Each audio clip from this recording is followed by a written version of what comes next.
Bonjour, donc nous sommes encore à Dax, chez Patrick de Cazeneuve qui organise le Week-end à Liberté, puisqu'il est à la tête du centre Frédéric Bastiat, lequel était évidemment un des grands philosophes du libéralisme.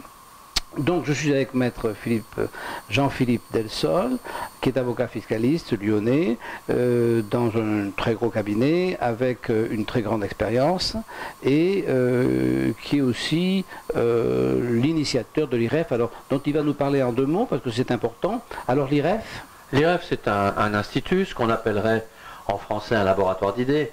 On dit communément, sous le vocable anglais, un think tank.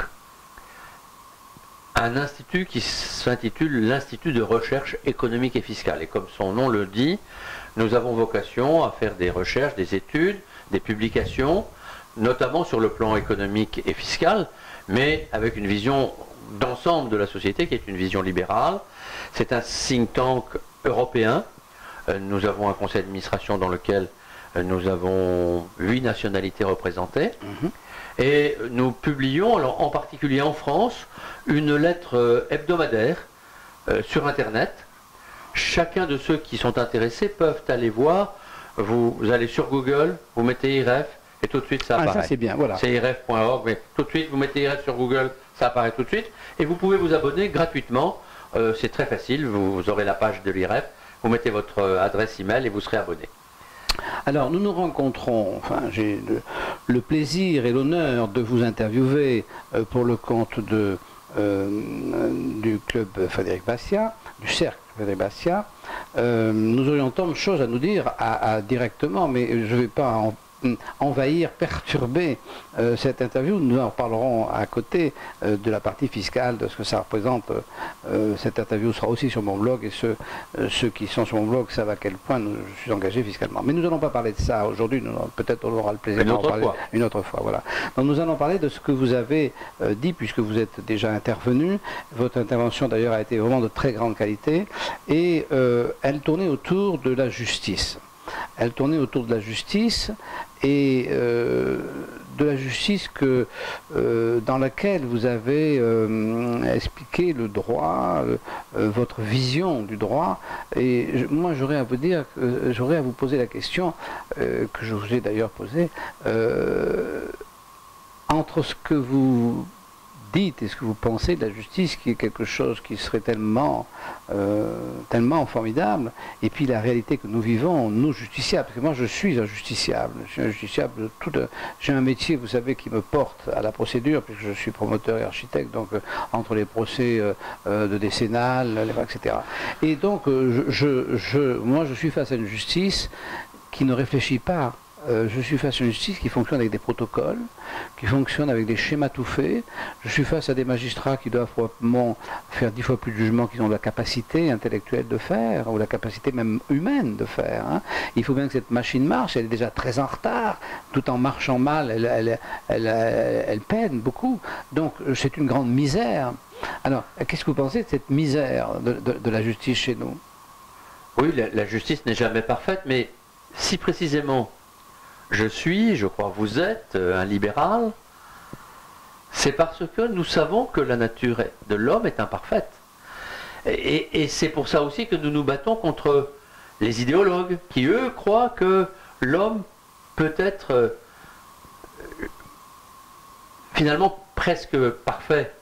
Et quand on sait que l'homme est imparfait, eh bien notre rôle c'est de l'améliorer sans cesse, mais c'est un combat permanent. Donc, je ne veux pas dire non plus qu'on ne peut pas améliorer la justice. Bien sûr qu'on peut améliorer la justice. Mais il est normal qu'elle soit toujours à améliorer. D'autant plus que la justice, elle est comme toutes les choses humaines, elle n'est pas définitivement bonne, quand bien même elle pourrait l'être. Elle ne le serait jamais définitivement. Elle est bonne, ou mieux qu'avant, à un moment, et sur un territoire donné, pour des hommes donnés. Mais oui, elle doit être adaptée à chaque époque, à chaque situation. Elle devrait, oui, elle devrait. Alors, la justice, finalement, telle que vous la telle que vous la vivez ou telle que vous voulez la faire vivre, dans le cadre d'un idéal libéral, c'est-à-dire effectivement le libéralisme étant le contraire de la croyance. En fait, quel est le problème que l'on vit actuellement quand on parle des gens qui veulent des systèmes un peu monoblocs, si vous voulez, un peu... Bon, ce sont des gens qui, tout d'un coup, ont une croyance. Alors, la croyance, vous savez, maître, ça fait partie intégralement de notre nature humaine. C'est-à-dire qu'on ne peut pas penser sans croire d'abord. Vous êtes libéral, donc vous croyez qu'il y a la possibilité de penser sans croyance. C'est déjà une croyance. C'est-à-dire, si vous voulez, la croyance, ça veut dire qu'on n'avance pas le pied droit si on ne croit pas que le sol est fiable. Si on pense que le sol n'est pas fiable, si on croit que le sol n'est pas fiable, on n'avance pas le pied. Donc la croyance, c'est une partie de l'être humain essentielle. Et il y a des déviances de cet outil qui est l'être humain essentiel. Et donc les gens sont, enfin des hommes sont quelquefois, souvent, crédules en masse. C'est-à-dire la masse des hommes croit. Et quand elle croit, c'est très difficile, non, de lui faire... Mais je ne suis pas tout à fait d'accord avec ce que vous dites. En ce sens que j'admets parfaitement que l'homme a besoin de croyances, ou plus exactement qu'il est à la recherche permanente et éternelle de la vérité. Oui, ce qui veut dire d'une forme de croyance. Nous avons besoin de rechercher cette vérité. C'est au fond de nous-mêmes.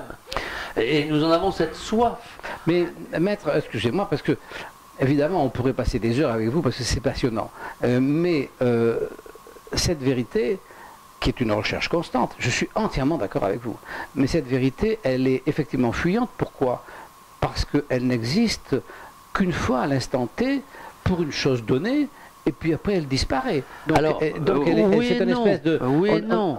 Il y a, d'abord, on ne la connaît pas, la vérité avec un grand V, mais nous savons déjà qu'il y a des choses à ne pas faire. On ne sait pas toujours ce qu'il y a à faire, car les chemins sont multiples, mais on sait plus facilement ce qu'il ne faut pas faire.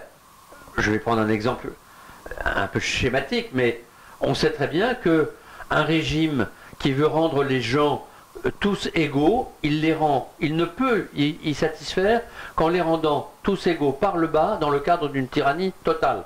C'est le régime soviétique. Et donc on sait que ça, il vaut mieux l'éviter.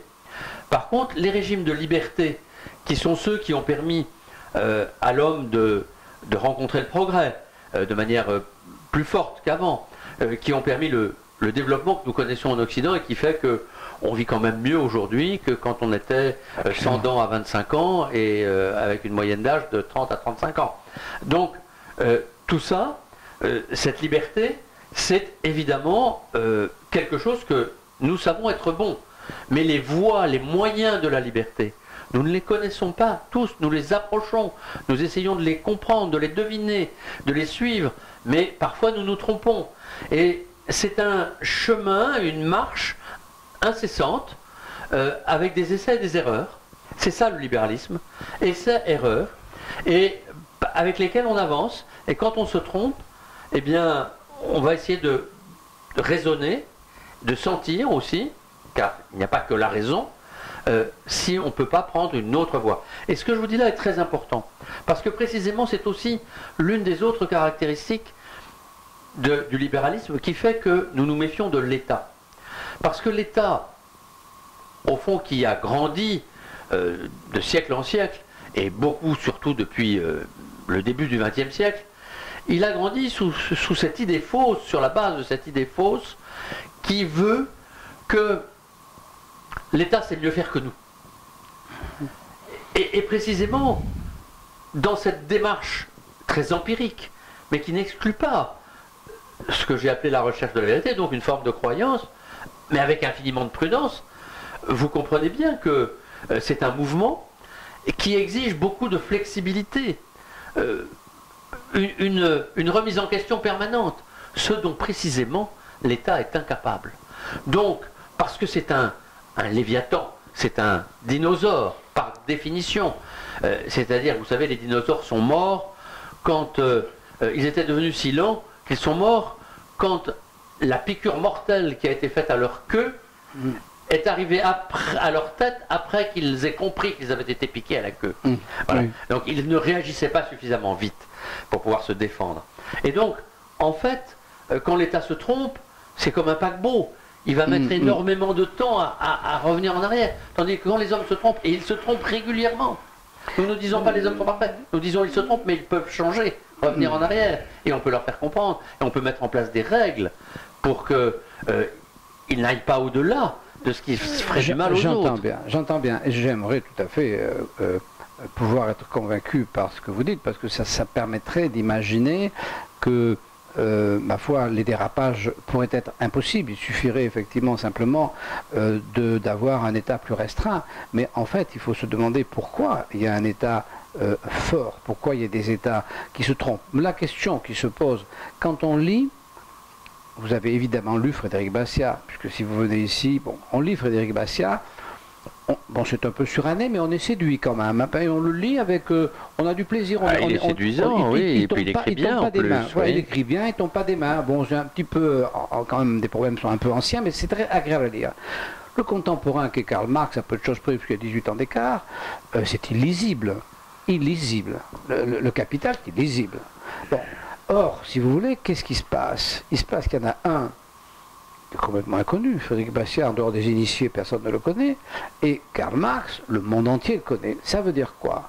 Ça veut dire que le marxisme, c'est pas Karl Marx. Le marxisme, c'est les gens qui ont choisi comme porte-flambeau Karl Marx, parce qu'il s'est trouvé là, puis qu'il, sans doute qu'il faisait bien sur la scène, et puis qu'il a essayé péniblement d'écrire 3 ou 4 choses qui n'ont ni queue ni tête. Mais c'est donc la foule, c'est donc la masse des gens qui a choisi d'être marxiste. Alors, moi je pense que l'État, quand on parle de l'État, c'est qu'à un moment donné, c'est pas Hitler qui a fait le nazisme, c'est les nazis qui ont fait Hitler.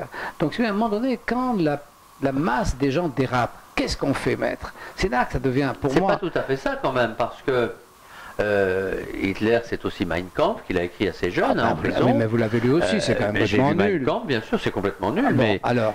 Et puis Marx, c'est pas facile à lire, mais il y a chez Marx, beaucoup moins chez Hitler, mais il y a aussi chez lui, il y a chez Marx en tout cas, une forme de vision, de compréhension globale de la société qui, de mon point de vue, est fausse. Elle repose sur des faux concepts, sur une analyse erronée, mais elle existe. Oui, mais c'est tellement... mais si vous voulez, vous dites pourquoi est-ce que ces gens-là, ils ont finalement été suivis et qu'un Bastiat qui est plus clair, il ne l'a pas été. Oui. Et moi, je vais vous donner ma réponse, qui n'est que la mienne.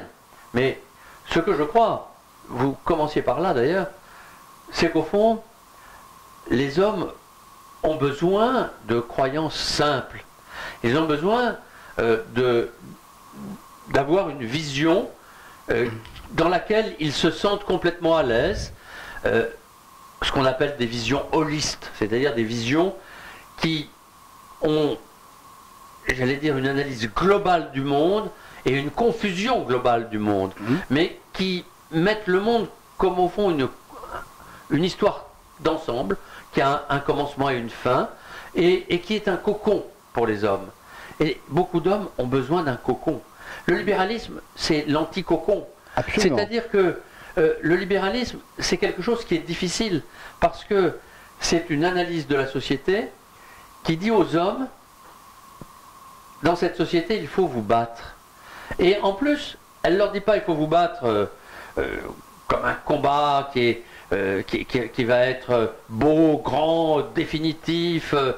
Non, elle dit aux hommes qu'il faut vous battre avec respect des autres, avec humilité, avec prudence. Mais c'est compliqué. C'est compliqué. Et elle dit, vous avancerez et puis vous vous tromperez, vous reculerez. Donc, il n'y a pas cette vision gigantesque, cet élan, cette envie. C'est où ça y est plutôt, parce que moi je crois que ça y est. Mais c'est beaucoup plus profond. Pour trouver cet élan dans le libéralisme, il faut le comprendre de manière bien plus forte que dans une lecture sommaire. Alors, employons les mots, un chat est un chat, employons les mots simples. Finalement, le libéral, il est face à la bêtise. Finalement, le problème, c'est la bêtise. Parce que quand on voit Hannah Arendt va au procès de Eichmann, hein, et au procès d'Eichmann, qu'est-ce qu'elle constate? En Israël. Oui, au procès d'Eichmann, qu'est-ce qu'elle constate dans son livre? Elle constate que ce qu'elle croyait absolument machiavélique, ce qu'elle croyait être une intelligence pernicieuse, le vice absolu. Nous sommes coupables. Et elle constate que c'est la bêtise. Et nous sommes coupables. Bien sûr. D'avoir laissé la bêtise prendre le pouvoir. Ou peut-être plutôt, dit-elle, de soumission. Oui, voilà, d'avoir laissé la bêtise prendre le pouvoir. Ouais. Et les Juifs ne cesseront de lui reprocher cette analyse, d'ailleurs. Absolument. Mais en même temps, Hannah Arendt, qui à sa manière est profondément libérale, d'ailleurs, complètement. Ce qu'elle dit, c'est, au fond, vous n'avez pas saisi de défendre votre destin. Oui. Ou pas suffisamment. Oui. En même temps, elle dit aussi que c'était infiniment compliqué et qu'elle ne peut pas leur reprocher complètement. Mais oui, c'est vrai, c'est ce qu'elle dit. Car nous sommes tous responsables de notre destin, peu ou prou, hein, parce que parfois, le monde s'impose à nous. Mais vous avez raison, c'est une très belle image que vous prenez. Je crois, si vous voulez, que cette philosophie de la vie, elle est lourde à porter. Oui, mais vous savez, maître, lorsque vous avez fait, votre intervention m'a beaucoup séduite. Votre personnage est tout à fait intéressant. Vraiment, vous êtes un homme de grande qualité. Mais peut-être que vous avez la chance d'être dans un espace intellectuel protégé, ou peut-être faites-vous semblant de ne pas voir cette bêtise, mais moi je la subis tous les jours, je l'ai subie toute ma vie sur les chantiers, je la subis dans la vie, je la subis quand on a tout à l'heure ensemble dit 2 mots sur la fiscalité. Cette bêtise, elle est...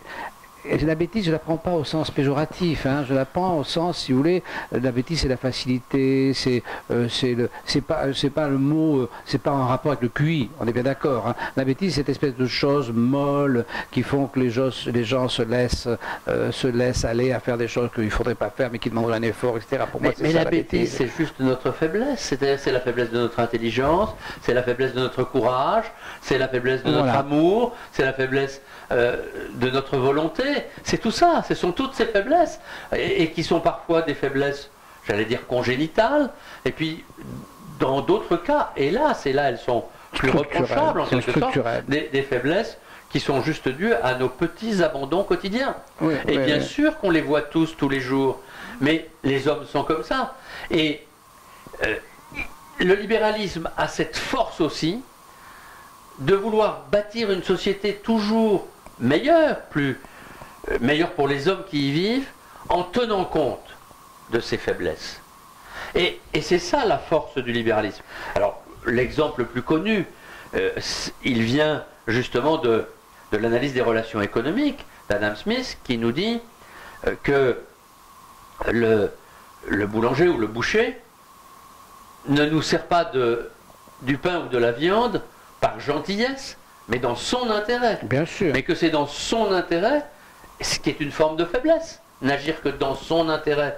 Au fond, on pourrait se dire, ah, mais c'est plus grand d'agir dans l'intérêt de tous plutôt que dans son... Mais non, justement, parce qu'on sait qu'on a nos faiblesses et qu'on est plus apte à agir dans notre intérêt que dans l'intérêt des autres, ce qui est assez logique. Bien sûr. Et donc, de ces faiblesses, le libéralisme observe qu'on peut faire grandir les hommes. Bien sûr, mais dans son intérêt libéral bien compris, passe évidemment, inévitablement par le nôtre. Puisqu'ici, on considère que notre boulanger est libéral, il ne va pas pouvoir nous imposer un pain obligatoire, donc il va bien falloir qu'il nous séduise, parce que le libéral est obligé de séduire.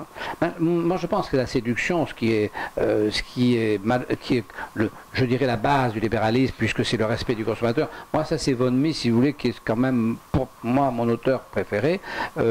Donc, ça passe par le consommateur et la séduction du consommateur. Alors l'inconvénient qu'on rencontre aujourd'hui, c'est qu'il y a des méthodes de séduction qui sont malhonnêtes.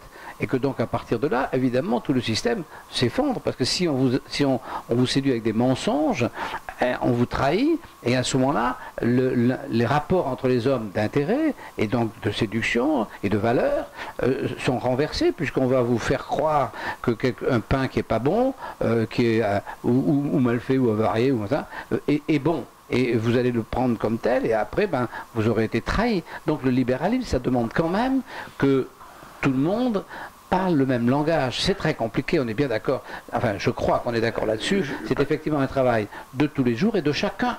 Oui, mais en même temps, dans une société libérale, prenons l'exemple du pain, ce qui va permettre une régulation plus ou moins automatique et plus ou moins immédiate. Il y a forcément un décalage parfois, mais c'est la concurrence. C'est-à-dire que si un boulanger fait du mauvais pain, il n'aura bientôt plus de clients. Et le plus souvent, pas toujours, mais le plus souvent, on s'aperçoit que c'est lorsque la régulation est trop importante et lorsque l'État se mêle de ce qui ne le regarde pas, qu'il va au contraire fausser les rapports de concurrence et faciliter finalement la perversion d'un certain nombre de relations, pour aboutir parfois à des catastrophes. Bon, prenons l'exemple de la plus belle des catastrophes de ces 10 dernières années.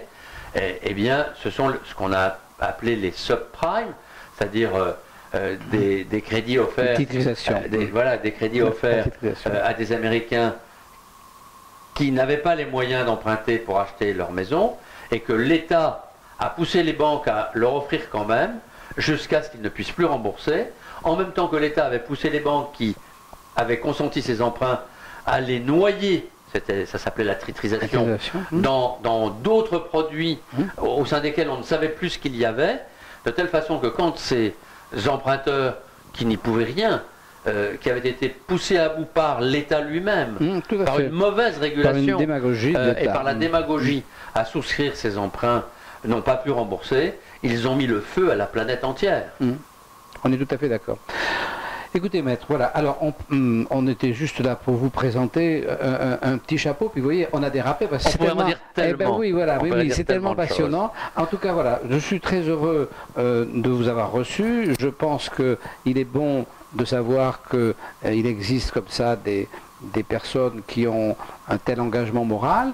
Ça rassure, ça rassure. C'est pas sûr que ça soit cet engagement moral soit d'une grande efficacité, puisqu'on voit bien que le libéralisme, s'il suffit de se présenter avec une étiquette demandée à Madelin, ça n'a pas... mais monsieur, vous êtes pessimiste. D'abord, aucune parole n'est jamais vaine. Vous le savez bien, puisque vous m'avez demandé de venir avec vous pour convaincre nos amis qui nous écoutent là, aujourd'hui, chez eux peut-être à l'instant. Donc, vous aussi, vous croyez que la parole n'est pas vaine. Et la parole et les cris ne sont pas vaines. Et je dirais que la liberté que nous défendons, ce n'est pas quelque chose de statique. C'est un élan, comme je l'ai dit tout à l'heure, mais c'est surtout un combat. La liberté, c'est vraiment un combat.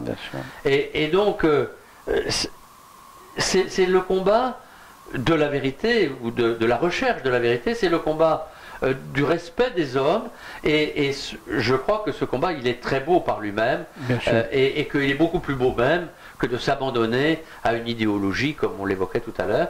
Et je me permettrai de dire, si vous le voulez bien, que ceux qui aimeraient creuser un peu tout ça peuvent lire justement le dernier ouvrage que j'ai écrit cette année, en 2016, qui s'intitule « L'injustice fiscale ou l'abus de biens communs », publié chez Desclés de Brouwer.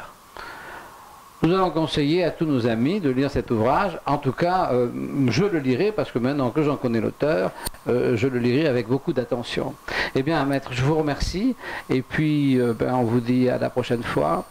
Merci et au revoir. Merci, cher monsieur Dumas.